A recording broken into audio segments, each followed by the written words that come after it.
Hi girls, today I am going to tell the concept of medium access control protocols. In my last class I explained you the concept of LAN technologies. The next topic here is media access control protocols.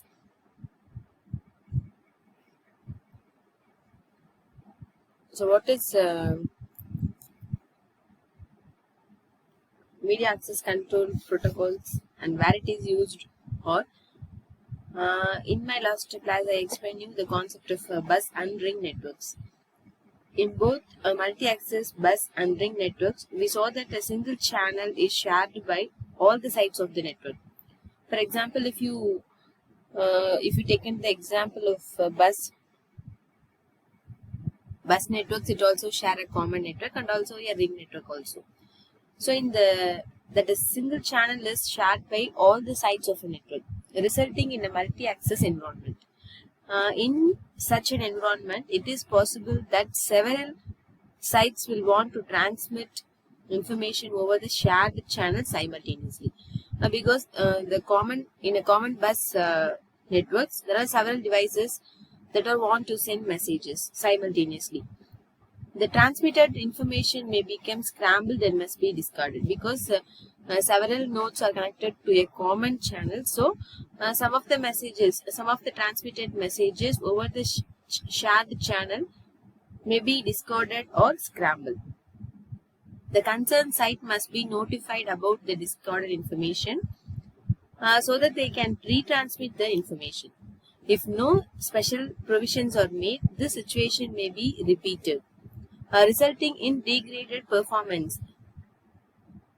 Special schemes are needed in a multi-access environment to control the access to the shared channel. These schemes are known as multi-access control protocols.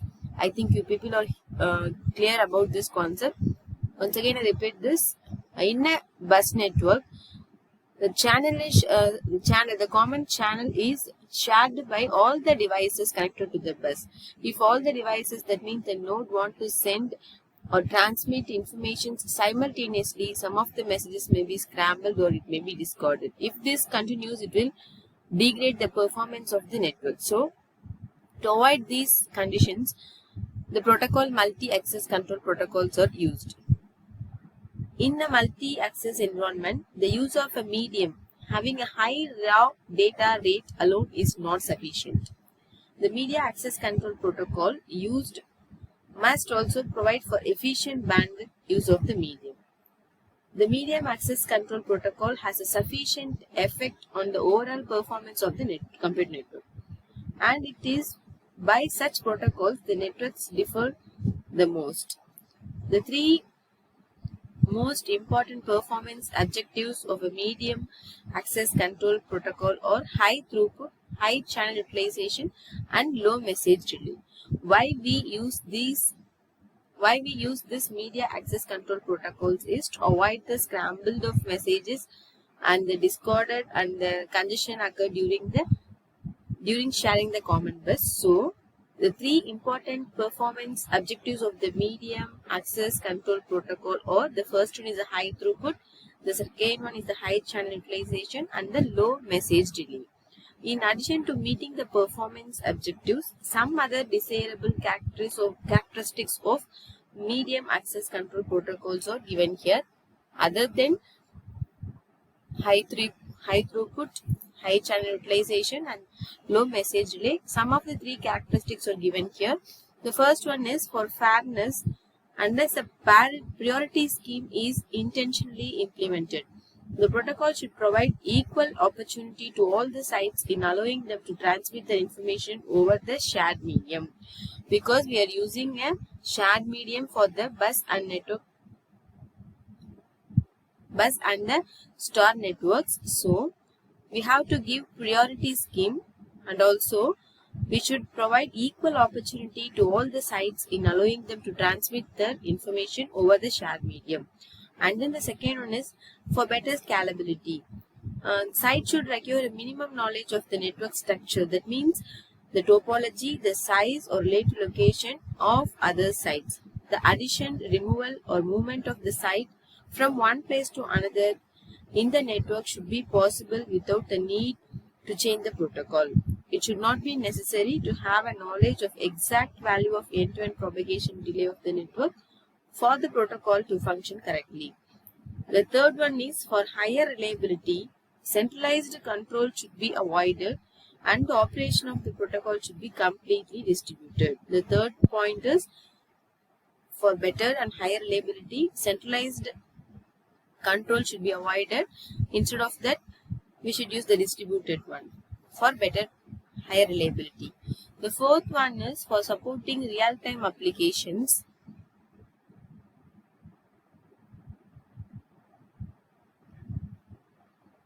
For supporting real-time applications, the protocol should exhibit bounded delay properties. That is, the maximum message transfer delay from one side to another in the network must be known and fixed.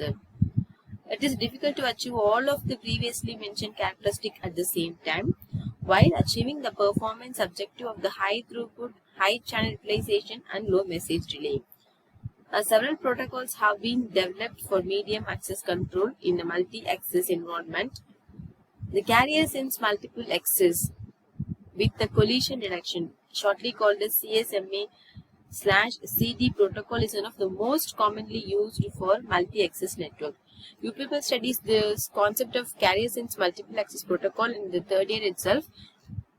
So the same concept is given here also. To avoid, that means several protocols have been developed for medium access control in the multi-access environment, but the carrier sends multiple access with collision detection.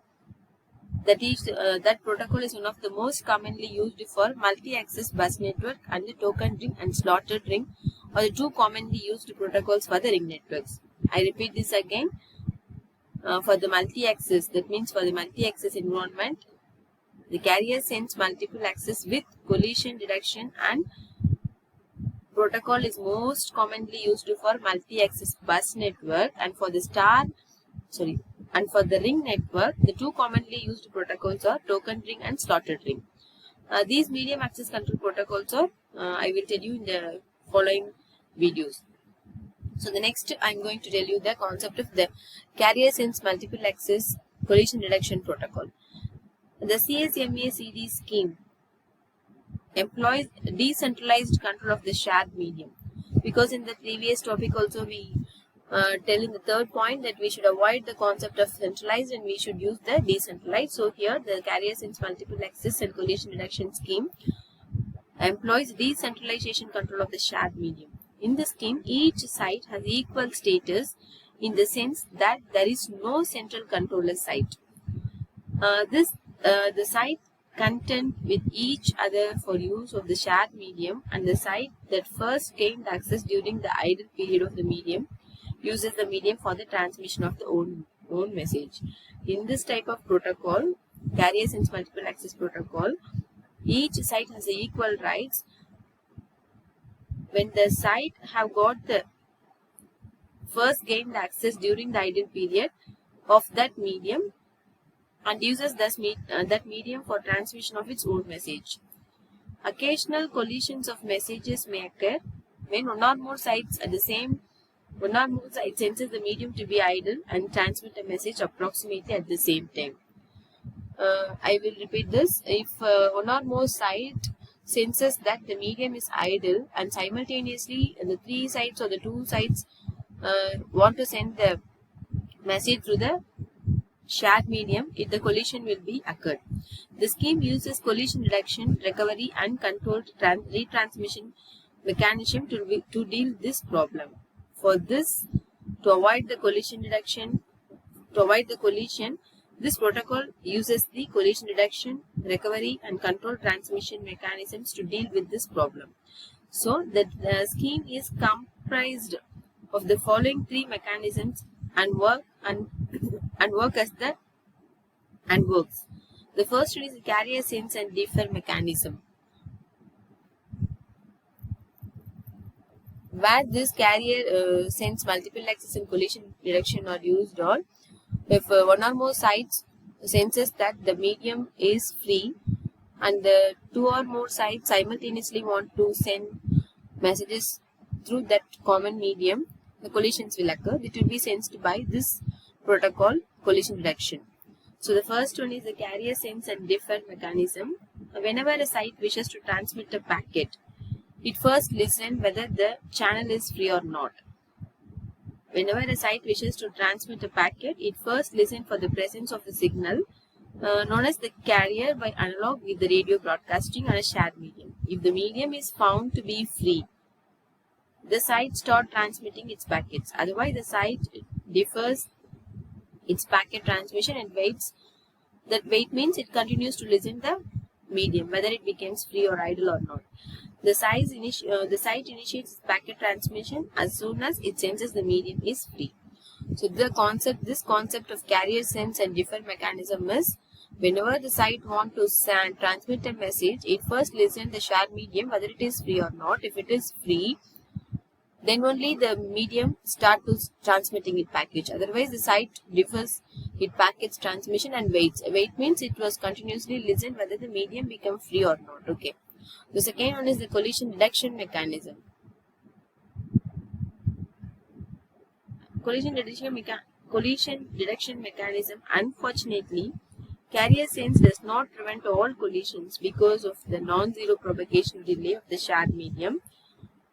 Obviously, collisions occur only within a short time interval following the start of transmission. Since after this interval, all sites will detect the medium is not free and defer transmission, the time interval is called the collision window or collision interval and is equal to the amount of time required for the signal to propagate from one end to the shared medium to other and back again.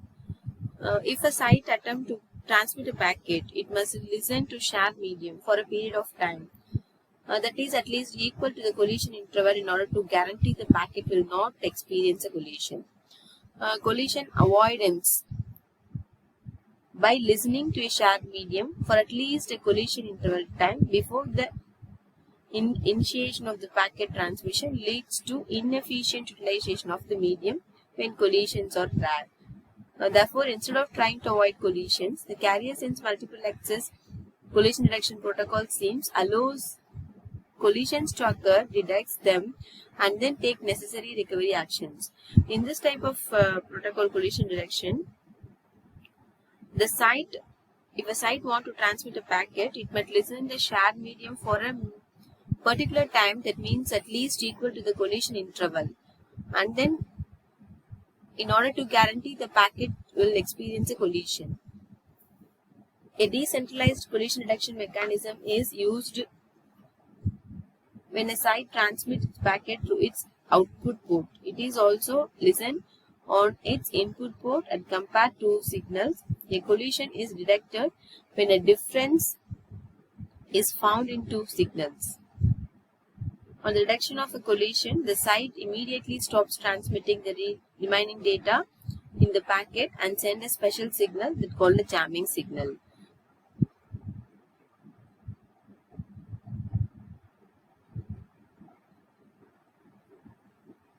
So once again repeat this. On detection of a collision, if a site notice that there is a detection, that means a collision is occurred in the channel, it immediately stops it transmitting the remaining data in the packet, and the site send a special signal that called as jamming signal on the shared medium to notify all other sites that a collision has occurred. On seeing the jamming signal, all sites discard the current packet. The sites whose packet collided retransmit their packets at some time later. Okay. So this is the concept of collision detection mechanism. And the third one is the control retransmission mechanism. I will explain you the concept in my next video.